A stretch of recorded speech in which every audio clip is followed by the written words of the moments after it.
This one is Pete and Pickles by Berkeley Breathitt.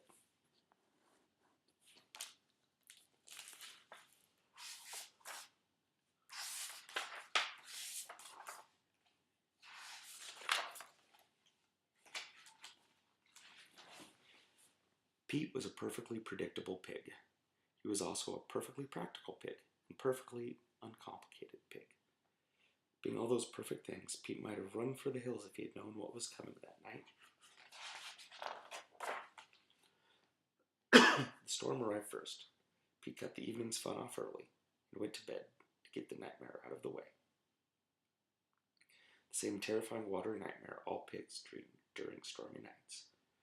For pigs are known for doing only one thing well in water: drowning. That is exactly what Pete dreamt he was doing when a sudden sound awoke him.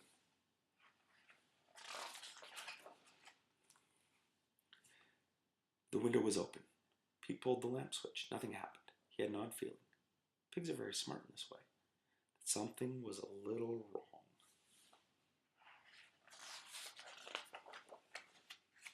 Oomph! Pete was suddenly grabbed, hugged really, by a wet nose, the other end of which was a wet elephant. The beast whispered, "Shh." She said nothing else, but her eyes spoke clearly. "Help me." Then a knock on the door.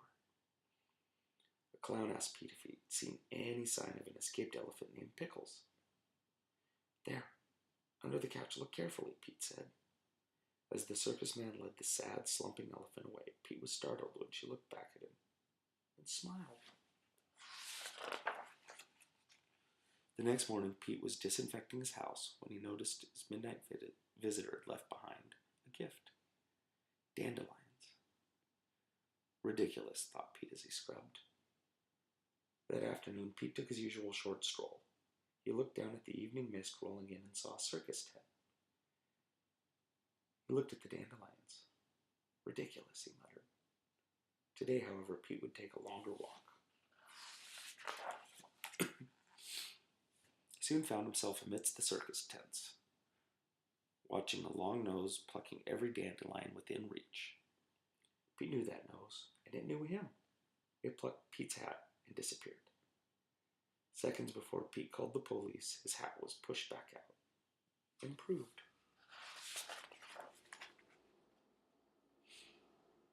Pete looked in to see Pickles sitting in a very dark corner of a very dark tent, wearing a very locked chain. Pete suddenly, unexplainably, found himself reaching for the key. Now free and outside, Pickles dove to hide while a panicked Pete whispered, "Tea was on my schedule today, not elephants." Being a practical pig, however, he knew they needed a disguise. Something, anything. Pete thought fast. It worked. Too well, a policeman suggested dinner.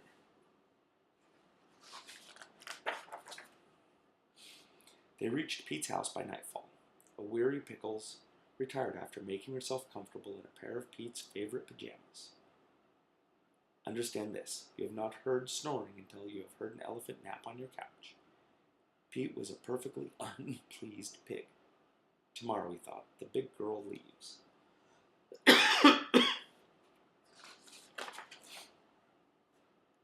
Pete awoke the next day to find Pickles doing a little morning Tai Chi, as if she were in China, which she certainly was not.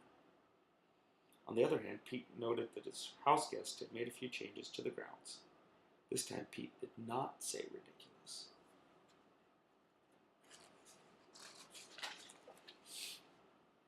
Later that morning, Pete experienced the goosebumply joy of a back scrubbing with his newspaper and a coffee.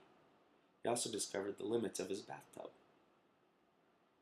Pete showed Pickles a magazine article about high diving. She pointed to both of them. "Ridiculous, Pete," she said. "Pigs and elephants sink like bricks." Pickles smiled. After lunch, they would swan dive off Niagara Falls. And they did. Sort of. On Tuesday, they sledded down the Matterhorn in Switzerland. Sort of. Pete was learning that Pickles had lots of plans.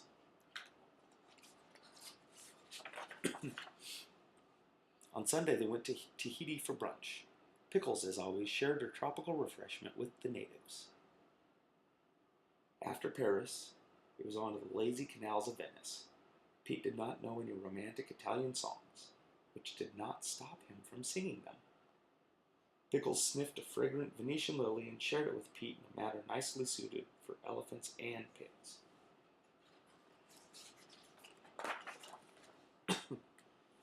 It was when Pete returned home one evening and found ballet tryouts in Moscow, soaring paracows over Tuscany, and house painters on his roof, that his thought turned to his earlier life. A less complicated life, thought Pete. Soon after, Pete discovered Pickles getting into things that she shouldn't have been in. He snapped. "I am a predictable, practical, uncomplicated pig, where I was before," he yelled. As the shocked Pickles fell back into the bathtub, the last words she remembered hearing were the worst. "It's time you probably left."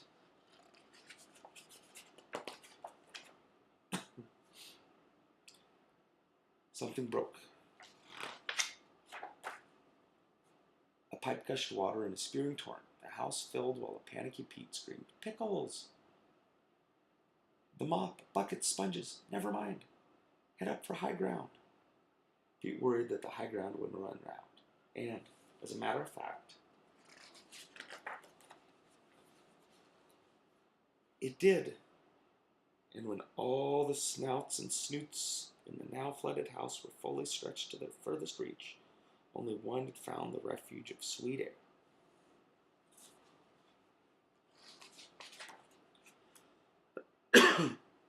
Pete clung tightly to the last open window. He looked back down into the face of one far too heavy to join him, and noticed, once again, as always, a smile. At that terrible moment, what occurred to Pete was not how his life had become so unpredictable, so unpractical, and so completely complicated with Pickles. No, what occurred to Pete was his life without her. That endless night would be the longest of all their great journeys. And when the fireman finally climbed to the window the next morning, he could not believe what he found. He found a very small pig breathing for a very large elephant. All night, every hour, every minute, every breath shared. When they finally emptied the house, the fireman looked down in puzzlement at the exhausted pair of sleeping friends. They tried but could not pull Pete from the mighty grasp of Pickles. The two slept all day, through the night, and on until morning.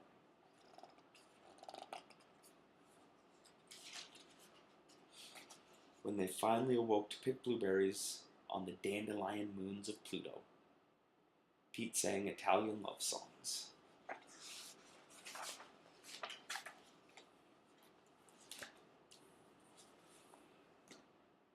That's a good one, too. I love you guys. Have sweet dreams. We miss you.